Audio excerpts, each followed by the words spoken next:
How you guys doing? Today we're going to be cooking ribs.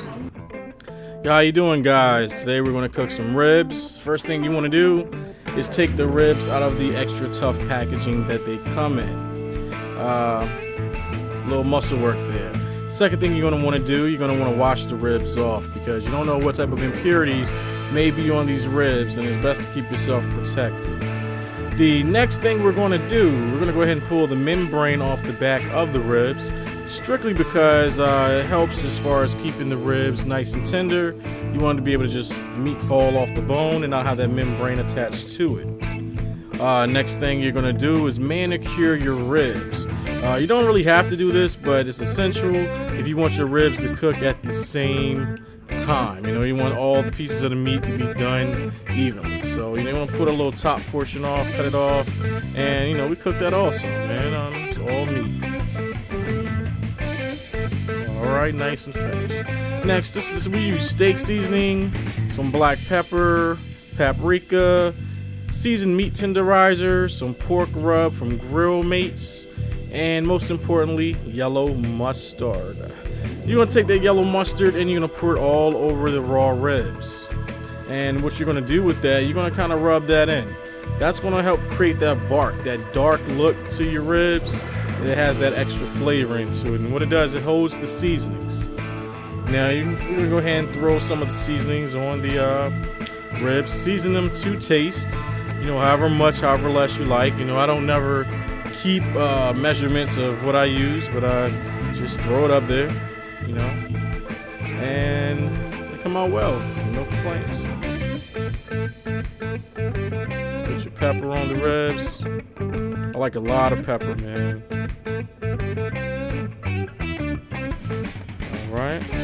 Next we're gonna put that pork rub on the ribs. You wanna take the pork rub and pour it on, rub it in on the top, on the bottoms, because you kinda wanna cover the whole meat with it so the flavor will be all through. This is my setup for the day.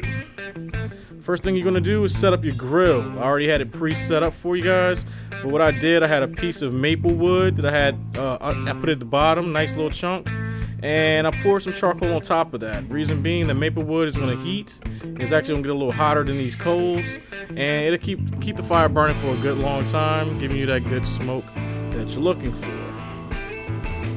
And you guys want to assemble all of your coals on one side of the grill, and it's indirect cooking, so you're gonna cook your meat indirectly to the flame. All right, we use a little lighter fluid. Be careful when you're doing this.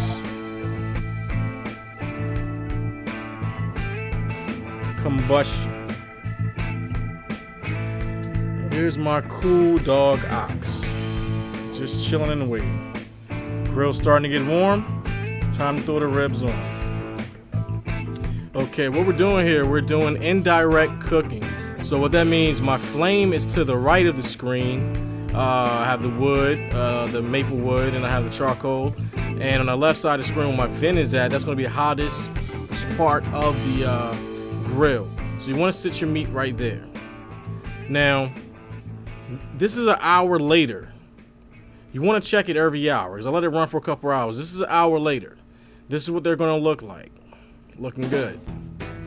So, in the meantime, while you're waiting for the ribs to cook, sit back, read a book, drink a cold one. This is 2 hours later. Look pretty much the same, but believe me, they're done. Now, I usually baste the ribs with applesauce, but I didn't have any applesauce, so I used some Bud Light and I used some Yingling Lager. And this is another shot. This is actually 3 hours later. This is, the sun has went down, and what I do, they're just about done. So when they're about 75% done, I go ahead and take the ribs, I put them in foil, and I wrap them up. Basically just to keep them nice and moist and let them cook a little longer. But what I do, I baste them again with some more beer. They look good, man. All right, this is your finished product. This is 4 hours later. It might look a little dark, but that is actually from the mustard. What you're doing, you're building a bark on the ribs because the bark has tons of flavor.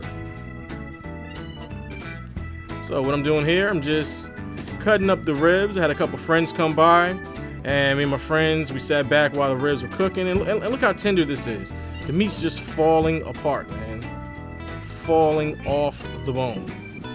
Now, I ran out of my battery for my Canon T3i, so we used the iPhone to finish. So tender, right? Enjoy Mr. Macc ribs. It's good, man. So tender, juicy. The right seasoning. Bruh, come on now. It's good right here. It's falling off the bone. Like, I put it cold.